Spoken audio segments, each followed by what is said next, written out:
Welcome to the complete guide to the bear crawl exercise. I'm Jenny and this is Travis, and we are the co founders of Strength for Yoga.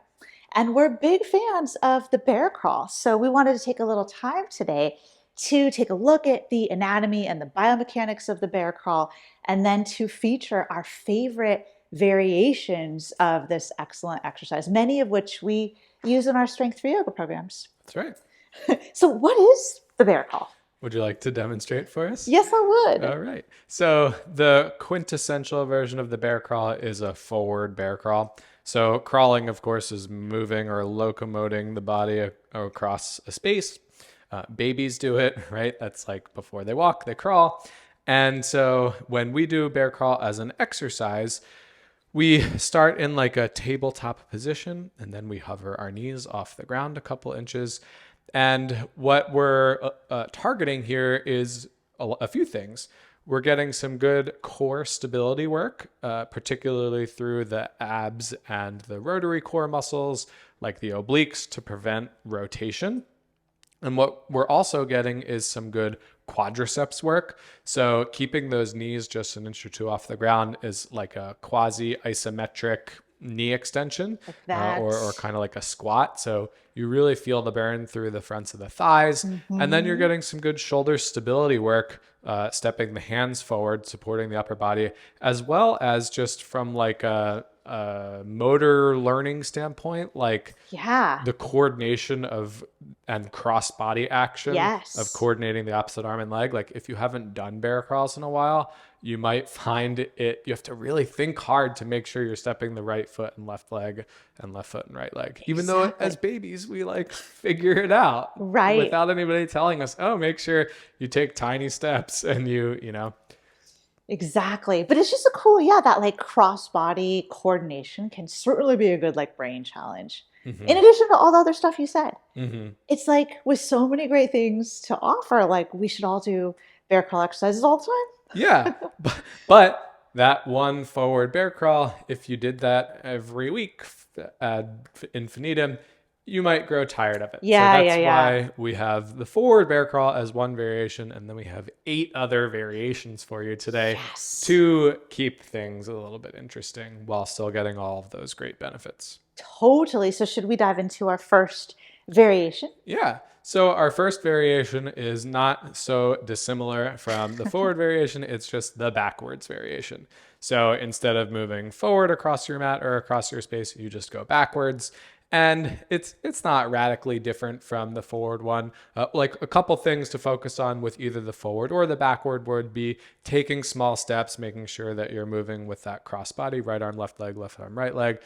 Keeping the knees just hovering an inch or two off the floor, not allowing Yeah. the hips Because they to want to like lift up. because that makes it easier. And then just keeping the hips square to the floor also to elicit that core stability.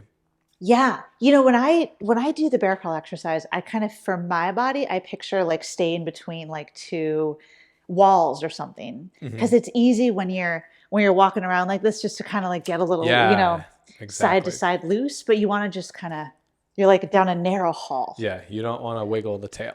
Yeah, exactly. Just keep it all straight forward, straight back. So we showed you the forward bear crawl and just showing you what the bear crawl was. And then the backward bear crawl is our first variation. Yeah.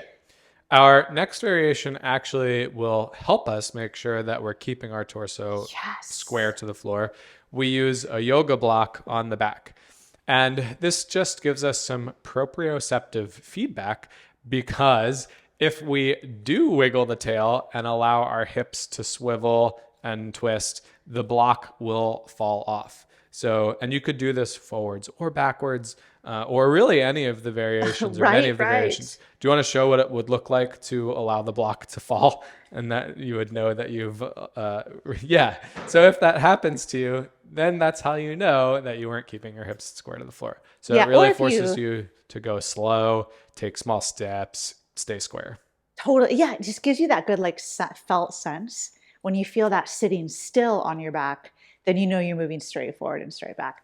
Because you may not come so far out of alignment that it falls completely off, but you Maybe might not. just feel it slip around a little bit. Mhm. So it's just a really good tool that way. And we have these props in yoga, Right. like everywhere. Our next variation is called the lateral bear crawl. So Yes. lateral meaning side, so we can go sideways with our I bear love crawl. this one. Yeah. So again, the coordination of this is actually a little bit tricky, I think, when It you're first is. trying it. It's still cross body, right arm, left arm, right leg, but now just the factor that you're moving sideways instead of forwards is a novel coordination challenge. But everything about the bear crawl and the execution is the same, other than the fact that you're moving side to side. Yeah, and I feel like just like you said, if it's a brain challenge just to learn the forward and back, but like Mm-hmm. once we've adapted to that and gotten used to it, this was like a big change. Right. So I really like it for that. And you could do forward, backward, lateral separately. Or a cool thing that you could do, which we won't show because it's kind of obvious, you could do a crawl in a square if you had room. So you could crawl forward, sideways, Yes. backwards, sideways the other way, and then repeat. That would be So super that's kind of cool, a cool thing. Travis. Yeah. So our next variation, our next two variations actually use a yoga blanket, which is another prop that many of us have access to in a yoga studio. And one could use a Yeah. towel or If a you didn't have a yoga blanket, you could use a towel. If you were on carpet, you could use furniture sliders or yeah. paper plates. Yes. Whatever is going to help you slide on your surface. So we're going to start with the hand sliding variation, which has the blanket underneath the hands. And this is really cool because it's almost like a sled push in a strength and conditioning context. Maybe you've seen like a sled, sometimes they're called a prowler, where you're like holding the bars of the sled here and you're pushing forward. This is effectively the same thing. Granted, a little bit easier than pushing a heavy sled, but But it's uh, still, yeah, depending on the friction of the floor, it can yeah, actually be pretty hard. But now instead of moving the hands are stationary, and Jenny's just doing the bear crawl action with the lower body pushing herself across. totally. So hand sliding, bear crawl. And then you can also slide the feet. So we call this the feet sliding bear crawl. And now we just have the towel or blanket or whatever underneath our toes. And this This is really changes it. yeah, this is very different from the other one. So now Jenny has to pull herself across the floor, and you could do this one forwards and backwards, right? Oh yeah, I guess I So didn't have to yeah, turn the around. other one you kind of just do forwards. Oh yeah. But this one you could go forwards or backwards. In fact, backwards maybe is a little bit easier. Yeah. But this one, you're really challenged to not allow that fishtailing to occur. And you're going to feel a ton of stimulus through the abs, especially on the pull forward, just because of it's kind of like an isometric crunch almost, where you're pulling your hands towards your feet, or as you go across, you're pulling your feet towards your hands. Would you say that the pulling one is also some shoulder pulling work? Yes. So that's something that we don't get a lot of in a In yoga yoga. context. We're mostly pushing away. Well, we're still pushing away in the bear position, but that Right. walking is actually getting some shoulder extension work, which is really great for the lats Totally. or the big muscles on our backs. Yes. Our next variation is called the bear crawl 360. So for this one, this is really nice if you have a very small space, because you're not actually changing where you are in space. You're just moving around the same point. So if you imagine like a light shining from your belly button, you would want to keep the belly button shining straight down into the same spot. So you're not like really moving around a circle. You're just moving in a circle around the same spot. Yeah. It's almost kind of like the lateral, Mm-hmm. like moving sort of in that direction, but just spinning. Yeah. So you would go, clockwise and then counterclockwise a couple That's right. times each direction. It's a great one. I feel like I hardly ever see any that we're showing, but this one That specifically, one I'm maybe like, is whoa. the rarest Uh-huh, of the bear uh-huh. crawl variations. Our final two variations add a little bit of load to the bear crawl. So the first one uses dumbbells underneath the hands. And so Jenny has 10-pound dumbbells here. I probably wouldn't go that much heavier. What this does is two things. One, as I mentioned, it adds load. So each time you pick up your hand, you're picking up that weight and taking it with you. So again, a little bit of shoulder pulling work. But the other nice thing about this, especially if you're just using lighter dumbbells, is that if your wrists bothered Oh, you yeah, yeah, in yeah. bear crawl, Like because of the wrist extension. then you can put your wrist in a more neutral orientation with this. But then you also have to carry your weight around with you Yeah, as you so go. it's So it's a easier than harder or compromise, whatever. yeah. And our final bear crawl variation today is the bear crawl with a plate on your back.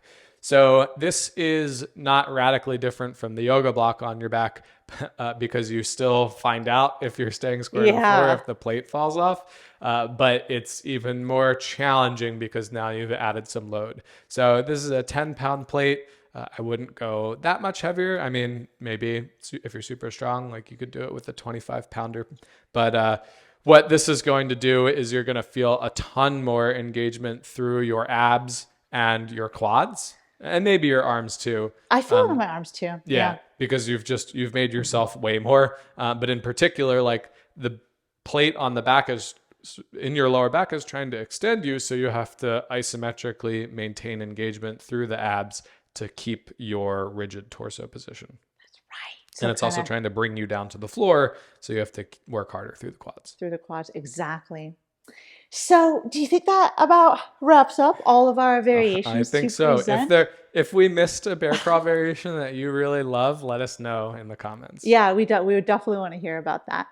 And yeah, so with all of that said, this has been our presentation of the complete guide to the bear crawl exercise. And if you appreciated this content, subscribe to my channel so you can stay up to date on all of the content and tips that I/we share.